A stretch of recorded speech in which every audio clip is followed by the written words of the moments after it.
Satu-satunya anak berusia 19 tahun yang didemo di Republik ini hanya saya. Nggak ada. Sejak berdirinya negara ini yang didemo anak umur 20 tahun itu hanya saya. Itu pun bukan karena kejahatan saya. Tahu nggak demo itu begini tuh apa? Penjarakan Elia Maherini.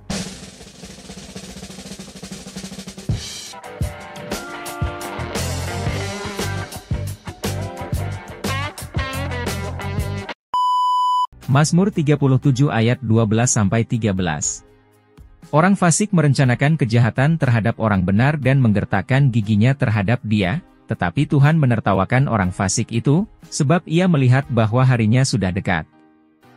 Jadi kitab Wahyu itu bukan hanya menuliskan apa yang terjadi sejak penglihatan Rasul Yohanes kepada kesudahan zaman, tapi dia juga kembali kepada permulaan segala sesuatu, yaitu sejak penciptaan, bahkan sebelum penciptaan Adam dan Hawa.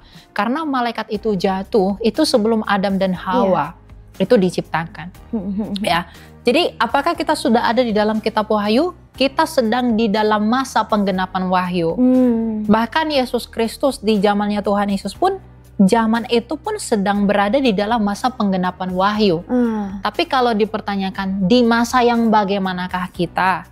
Rasul Yohanes, Rasul Paulus mengatakan, saudara-saudariku yang terkasih, kita sudah berada di zaman yang akhir. Kalau 2000 tahun lalu itu dikatakan bahwa ini sudah zaman yang akhir, berarti sekarang kita sudah benar-benar berada di akhirnya dari zaman itu. Apa tandanya? Yang pertama, pengajaran-pengajaran palsu. Tuhan Yesus dalam Matius 24 itu mengingatkan kita bahwa nanti di akhir zaman akan banyak pengajaran-pengajaran yang hanya akan memuaskan telinga.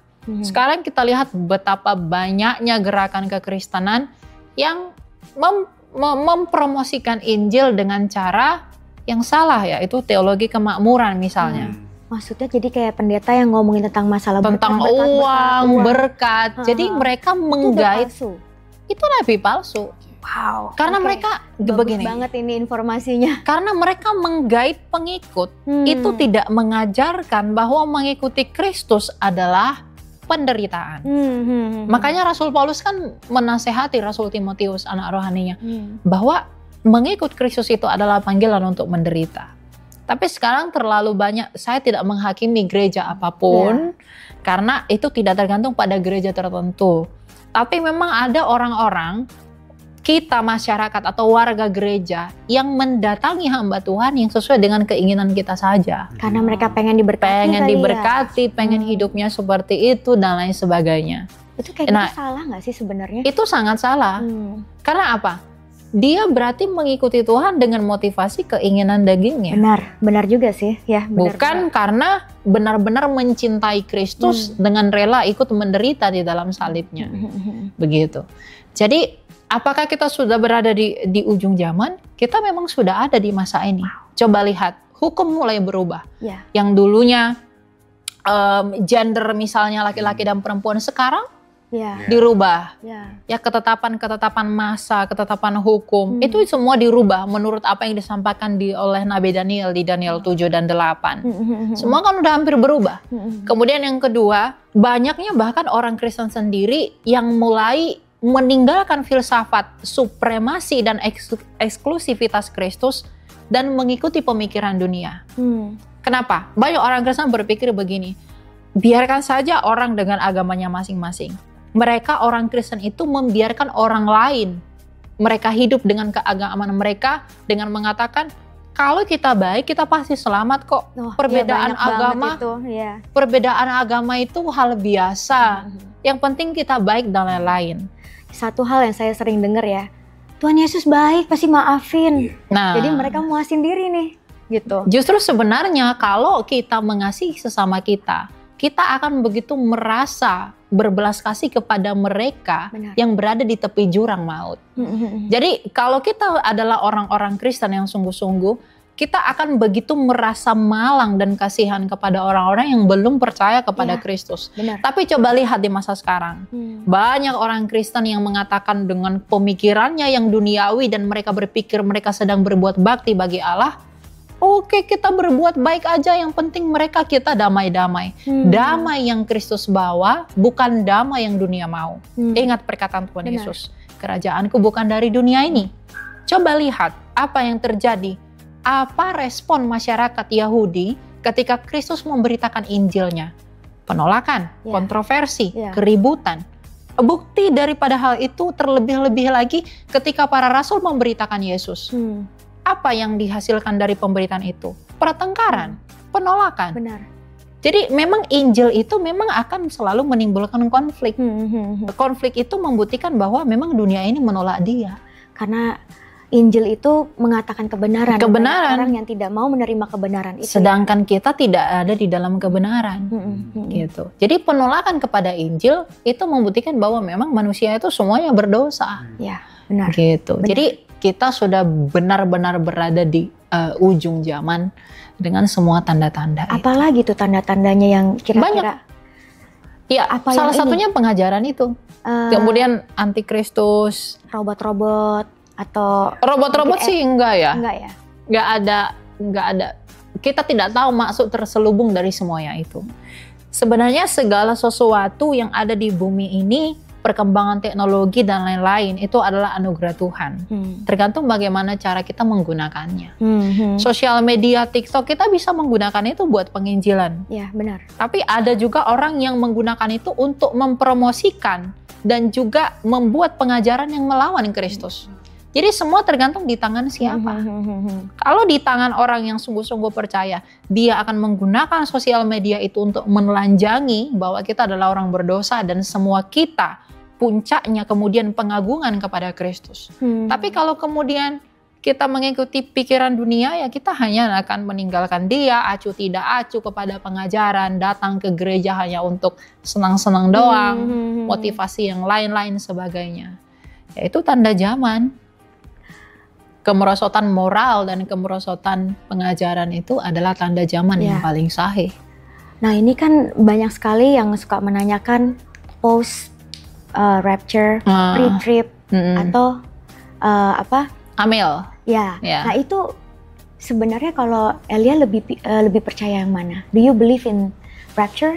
Rapture ya. Jadi begini, pandangan akhir zaman itu ada 3. Ada post millennium, ada pre-millennium, ada amillennium. Jadi post millennium, pre-millennium ini mereka percaya pengangkatan ada yang sebelum 1000 tahun, ada yang setelah 1000 tahun. Atau bisa dikatakan dipercayai pengangkatan itu akan terjadi sebelum 1000 tahun, sesudah 1000 tahun, atau sebelum penyiksaan atau setelah penyiksaan. Nah, sedangkan ada satu pandangan yang namanya amillennium. A itu artinya tidak. Misalnya agama, ya ateis. Jadi amillennium itu A, itu artinya tidak. Millennium artinya 1000 tahun. Berarti tidak 1000 tahun dalam pengertian harafiah. Keren juga ya, A ya, baru tahu itu. Iya, A itu artinya tidak. Ya kan? Agama itu berarti agama, ateis. Teis itu kan Tuhan. Ateis berarti tidak bertuhan. Berarti amillennium berarti tidak 1000 tahun. Nah, saya pandangannya yang amillennium. Tidak 1000 tahun. Tidak 1000 tahun. Kenapa? Kaitannya dengan apakah saya percaya pengangkatan? Saya percaya bahwa suatu saat nanti akan ada momen kita menyongsong Kristus. Seperti yang dikatakan dalam surat Tesalonika. Kita akan menyongsong Dia di awan-awan. Tapi saya tidak pernah memaksudkan itu sebagai pengangkatan sebagaimana yang dipahami oleh orang-orang yang menganut post-millennium dan pre-millennium. Karena apa?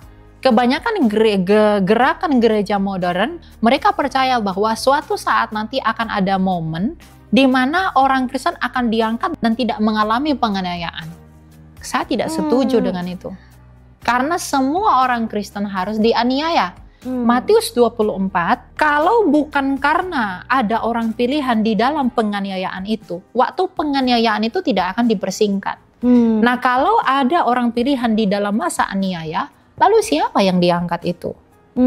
Jadi saya tidak percaya dengan pengangkatan bahwa kita tidak mati, kita akan diangkat, kita tidak akan mengalami penganiayaan. Saya percaya bahwa kita akan mengalami penganiayaan. Dan saya tidak menyebutnya dengan pengangkatan, tetapi kebangkitan. Oke. Gitu. Berarti lebih percaya yang ada di Wahyu ya. Kalau memang yang semuanya sebenarnya semuanya berapa lama lagi Tuhan yang itu ya? Ya, sebenarnya semuanya itu didasarkan pada kitab Wahyu. Ketiga pandangan itu hanya saja tafsirannya berbeda-beda. Cuma saya menghargai pandangan post dan juga premilenium, tapi saya tidak mempercayai itu. Saya lebih cocok dengan amilenium. Karena begini, kalau dikatakan kerajaan 1000 tahun itu nanti, pertanyaan saya, kerajaan apa yang hanya 1000 tahun? Tapi kan ada di Alkitab kan? Betul, kerajaan 1000 tahun itu sama seperti 144.000 tadi. Itu nggak dipahami seperti tahunnya kita.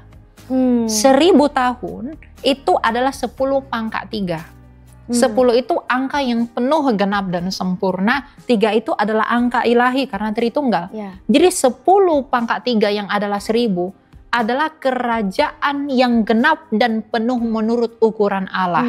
Kita nggak tahu itu berapa lama. 10.000 tahun, 1 juta tahun, berapa tahun.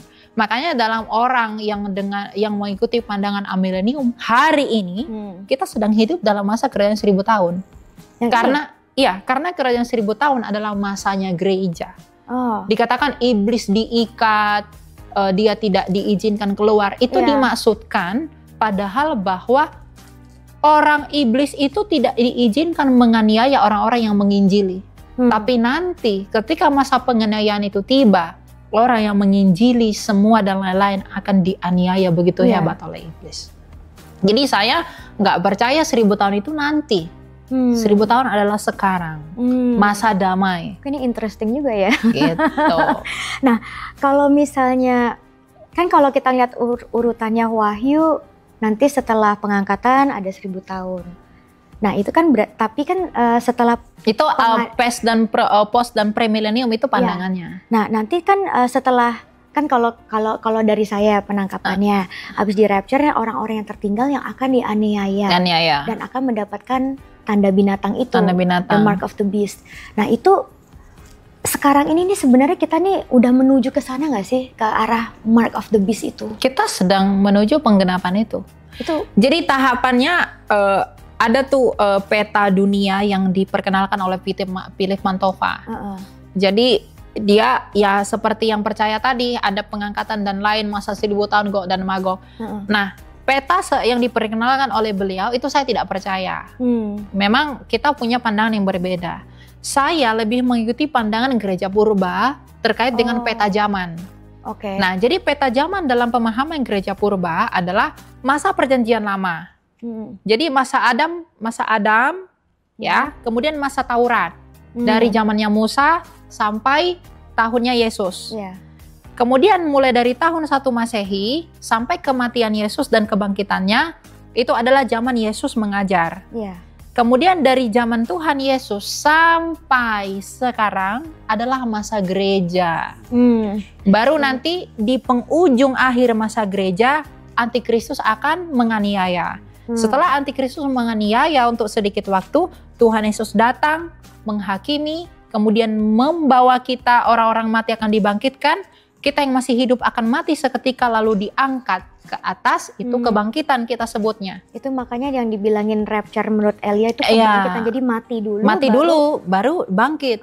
Kita yang masih hidup ketika dia datang, tubuh kita ini akan diubah seketika. Itulah kematian kita. Tapi kan yang di 1 Tesalonika 4 itu dibilangin kan those yang the dead in Christ will rise first. Ya, yang mati dulu akan bangkit. Those who are still alive and remain will be caught up. Iya, tetapi penjelasannya tentang hal itu lebih lengkap di 1 Korintus 15 tentang kebangkitan tubuh.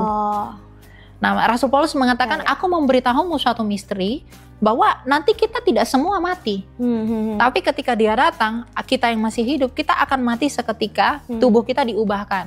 Maka kita yang orang mati yang sudah bangkit dalam Tuhan, kita menyusul mereka di awan-awan. Itulah hari kebangkitan itu. Dan ketika itu sudah tiba, baru dia menghakimi, lalu kita ke langit bumi baru. Jadi kalau misalkan tanda binatang 66 itu Wahyu 13 itu tuh maksudnya kan buat orang-orang yang masih tertinggal di sini nih. Berarti kan orang-orang itu kalau nggak mau terima itu nggak bisa makan, ya kan? Penafsirannya pun tidak begitu. Jadi 666 itu kan orang banyak pahami vaksin ya. Kemudian ada plat mobil 666 itu antikristus, terus namanya dijumlah jadi jumlahnya 666. Itu menurut saya terlalu mengada-ngada. Banyak hal yang memuakkan tentang hal 666. Ya, gini, 666 itu adalah angka simbol. Ingat, manusia dicipta pada hari keberapa? 6. Hari ke-6. 3 itu angka ilahi toh. Nah, 666 diulangi 3 kali itu merujuk kepada angka seorang manusia yang berusaha menjadi Allah. Oh. Jadi angka Allah itu kan 7. Ya. Jadi 6 itu seorang manusia. Diulangi 3 kali berarti manusia yang ingin menjadi Allah. Itu merujuk kepada apa? 1 Tesalonika 2. Tentang apa? Tentang orang-orang, seorang tokoh pendurhaka yang akan meninggikan diri di atas segala sesuatu, kedurhakaan Tuhan. Jadi 666 itu adalah manusia yang ingin menjadi seperti Allah. Ditanam di tangan, ditanam di dahi, itu artinya apa? Di tangan itu artinya kan tangan kanan, di tangan kanan dan di dahi mereka. Tangan kanan ini artinya kepercayaan, persahabatan. Kalau kita salaman dengan tangan kanan. Nah, jadi kalau dikatakan tanda itu ditanamkan di tangan, artinya orang-orang yang memiliki tanda di tangan itu mengadakan persahabatan dengan antikristus itu. Kayak sepakat gitu. Iya. Lalu ditanamkan di dahi artinya apa? Artinya mengikuti pikiran dan filsafat antikristus itu dengan melawan Raja Mesias. Jadi orang-orang yang mengikuti tanda atau memakai tanda 666 di tangan dan di dahi mereka adalah orang-orang yang bersahabat dengan antikristus itu dan mengikuti perilaku seperti antikristus itu, berbuat seperti antikristus itu, dan memiliki pikiran, kesatuan mindset dengan antikristus itu untuk melawan Yesus. Nah, orang-orang inilah yang disebut sebagai pengikut antikristus. Nah, orang yang tidak memakai tanda itu tidak dapat menjual, membeli. Menjual di sana itu tidak berarti membeli makanan, menjual ini, bukan. Tetapi tidak dapat menjual, membeli artinya kita tidak akan bisa melakukan apapun kalau kita tidak berbuat mengikuti antikristus itu dan tidak mengikuti pikirannya dia. Karena kita akan dianiaya oleh mereka. Pikiran apa sih kira-kira yang mereka siapkan? Itu merendahkan Kristus, menghujat Kristus, menghujat Allah yang benar. Itu yang akan mereka lakukan, bukan? Di Tesalonika dikatakan dia adalah pendurhaka. Dia adalah pendurhaka. Jadi dia akan mendurhakai Tuhan sebelum dia datang. Dia akan menyebut dirinya sebagai Tuhan. Dia akan menghina anak Allah. Dan dia bahkan akan menyombongkan dengan mulutnya yang penuh hujat, akan mengatakan bahwa Yesus itu bukan apa-apa, akulah Mesias. Berarti sebenarnya kayak kan sekarang ini lagi marak kayak katanya ada gereja setan di Jakarta. Itu kan mereka kerjaannya menghujat-hujat Tuhan. Itu berarti part of... Itu bagian dari mereka. Jadi bedakan Antichrist and the Antichrist. Jadi sang Antikristus dengan Antikristus. Antikristus, Antichrist tambah S di belakang. Itu kan jamak, ya. Plural. Dengan antikris yang bentuknya tunggal itu berbeda. Antikristus itu sudah ada sejak zaman Tuhan Yesus. Yaitu setiap orang di luar Kristus itu pasti antikristus. Tetapi ada di antikris, seorang antikristus. Itu adalah orang yang nanti akan datang. Itu kita belum tahu siapa. Udah mulai kelihatan nggak kira-kira? Belum ketahuan ya? Iya, tapi yang pasti dia dari kita, orang Kristen sendiri. Oh, bukan dari orang Yahudi ya? Bukan. Rasul Yohanes mengatakan kalau ia sungguh-sungguh termasuk pada kita, ia tidak akan meninggalkan kita. Dan dia akan melakukan pendurhakaan. Orang yang durhaka kan adalah orang yang sebelumnya mengikuti Kristus. Kemudian pada akhirnya dia murtad. Kan di Tesalonika dikatakan harus dinyatakan dahulu murtad. Berarti seseorang yang pernah mengikuti Kristus lalu murtad, lalu meninggikan dirinya atas Kristus, itulah antikristus itu. Itu katanya kan di Antichrist ini kan nanti akan melakukan mujizat-mujizat palsu. Betul. Kayak gitu-gitu tuh berarti benar ya? Benar. Karena dia pernah belajar karena dia pengikut Kristus sebelumnya. Mujizat yang dia lakukan itu pun bukan dari Tuhan, itu dari setan. Oh, dari setan. Kan si naga itu yang memberikan kuasa kepada si binatang itu sehingga mulutnya penuh hujat. Jadi ada setan yang di belakang dia yang menyokong pekerjaannya dia. Mujizat palsu, kesembuhan palsu, tanda-tanda yang palsu, meskipun itu mewahkan mata. Makanya orang Kristen tuh tidak boleh imannya didasarkan pada mujizat. Karena setan pun bisa melakukan itu. Iblis pun bisa jadi malaikat terang. Untuk membedakan tahu yang dari Tuhan atau enggak tuh dari mana ya? Dari buahnya. Tuhan Yesus dalam Matius 7 berkata, dari buahnya kamu kenal mereka. Buahnya apa? Apakah kamu dituntun kepada Kristus dengan prinsip yang benar mengikuti dia, atau bahkan malah dibawa jauh dari dia? Pengajaran palsu, pengajaran dari setan itu tidak seperti sebagaimana setan menunjukkan dirinya.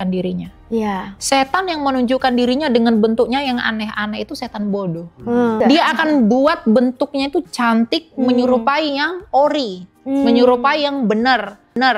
Tetapi di belakangnya ini nggak benar. Nah, pengajaran palsu pun seakan-akan terlihat benar, tapi sebenarnya tidak benar. 99% benar, 1%-nya salah. Kedengarannya benar, ikut Tuhan karena begini, baik segala macam. Akan menyebut Tuhan juga? Kan Tuhan Yesus berkata, orang akan berseru kepadaku, Tuhan, Tuhan. Bukankah kami bernubuat demi namamu? Bukankah kami bermujizat demi namamu? Tapi Tuhan berkata apa? Hanyalah engkau semua pembuat kejahatan. Oke. Itu benar-benar harus beriman banget ya, harus bisa tahu. Bukan masalah berimannya sih. Memang iman itu yang menyelamatkan kita, tapi yang perlu dikoreksi dalam hal ini adalah apakah orang Kristen itu benar-benar mencintai Kristus? Apakah orang Kristen itu benar-benar mencintai kesungguhannya dalam Injil? Karena banyak orang mengaku Kristen, banyak orang mengaku percaya, tapi sebenarnya kepercayaannya kepada Tuhan didasarkan pada keinginannya agar Tuhan memenuhi kebutuhannya. Benar, ya. Tanpa mengerti sebenarnya apa maksud pengorbanan Kristus, dan bahkan lebih jauh mereka tidak mau berkorban untuk Kristus. Kan kita semua dipanggil melakukan kehendak Tuhan. Kehendak Tuhan itu apa? Semua orang diselamatkan. Kalau kita tidak mengambil bagian agar orang-orang diselamatkan, yaitu dalam pemberitaan Injil, apakah kamu bisa disebut Kristen? Bahkan Rasul Paulus mengatakan, kamu harus menguji dirimu sendiri. Sudah sejauh apakah kamu? Dia menasihati Timotius begitu. Kamu boleh menguji dirimu sendiri. Apakah iman itu memang ada di dalam kamu? Ya, iman yang sejati adalah iman yang berbuah kepada ketaatan kepada hukum Kristus. Banyak Kristen sekarang ini ya lebih mencintai dunia, tapi mereka masih mengaku Kristen. Menginginkan dunia dengan berharap kepada Allah yang adalah roh. Padahal Tuhan Yesus berkata, kerajaanku bukan dari dunia. Banyak orang dari kita, saya tidak menyebut siapa ya, kita kembali merenungkan, bahkan ini pun berlaku buat saya ya. Kita merenungkan, banyak dari kita begini, banyak dari kita berpikir ada perdamaian dengan Allah bisa berjalan bersamaan dengan perdamaian dengan dunia. Padahal itu tidak akan pernah terjadi. Nggak bisa. Sesimpel bagaimana respon dunia ini kepada Kristus. Ketika Tuhan Yesus melayani, apa yang didapatkan oleh Yesus? Semuanya penolakan. Bahkan Tuhan Yesus berkata kepada orang Farisi, mereka ular beludak yang mengikuti Yesus hanya dengan motivasi apa yang bisa Yesus lakukan buat mereka. Semangat itu bangkit lagi sekarang. Elia ini sebagai pengikut Kristus, apakah banyak pernah mengalami penolakan? Saya selalu tertolak. Oh, selalu tertolak? Selalu tertolak. Oh. Banyak orang yang membenci saya tanpa alasan. Banyak orang yang saya katakan tidak suka dengan narasi pengajaran saya. Tapi saya berpikir bahwa itu adalah tanpa menghakimi siapapun. Saya mengatakan itu adalah hal yang wajar dari penginjilan. Karena kadang begini, orang menghakimi, misalnya saya melayani di TikTok, saya memberi sebuah narasi, atau saya melayani di YouTube, memberikan sebuah narasi. Banyak orang yang mungkin tidak sepakat dengan saya, lalu menghakimi, ngejudge saya. Oh, kamu belum sekolah teologi tapi sudah mau mengajar dan lain sebagainya. Oh, pandanganmu itu salah begini-begini dan lain-lain. Saya melihat hal seperti itu bukannya marah, tapi justru berpikir bahwa Ya memang orang proses belajarnya beda-beda. Ada yang pengetahuannya sedikit tapi langsung mau menghakimi. Ada yang pengetahuannya banyak juga mau menghakimi sekalipun memang dia tidak berhak untuk menghakimi siapapun. Tapi kan untuk saling mengingatkan itu perlu. Ya, benar. Ya, jadi penginjilan itu memang membuat kita tertolak. Saya di sosial media tuh banyak orang yang menghina secara verbal, mengancam dan lain sebagainya. Lewat komen atau komen di pesan pribadi dan lain sebagainya gitu. Wow. Tapi ya itu hal yang harus dibayarkan untuk penginjilan. Saya tidak merasa wah saya sudah mendapat perlakuan seperti ini berarti saya sudah hebat apa segala enggak. Justru itu sebenarnya juga mengkoreksi pribadi saya apakah saya sudah benar dalam melakukan hal ini atau enggak. Itu jadi setiap hari paling bagus loh. Elia tuh punya attitude yang bagus. Karena sering kali kan kita kan ya Tuhan sedang mengajar kita, sedang disiplin kita, tapi attitude kita tuh hanya kayak seperti anak kecil kayak nggak mau terima. Banyak orang Kristen seperti itu kan. Kadang-kadang Tuhan izinkan hal terjadi seperti itu karena Tuhan pengen lihat attitude kita gimana sih, respon kita gimana sih dengan hujatan seperti itu atau gimana gitu. Itu sebatas apakah kita berhak menuntut. Injil itu menyinggung semua orang.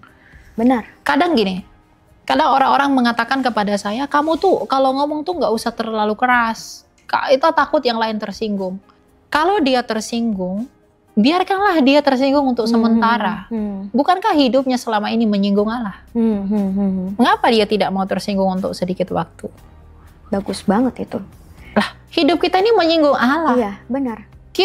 Saya perjalanan ke sini juga berdosa, melihat yang nggak seharusnya dilihat, memikirkan apa yang tidak dilihat. Jangan pikir karena saya pelayan Tuhan, saya udah wah suci, enggak. Saya juga dicobai setiap hari. Saya jatuh dalam dosa itu pasti. Tapi kan tentang respon dan kerinduan hati kita, mau berubah atau tidak, mau menjalani atau tidak, kan begitu.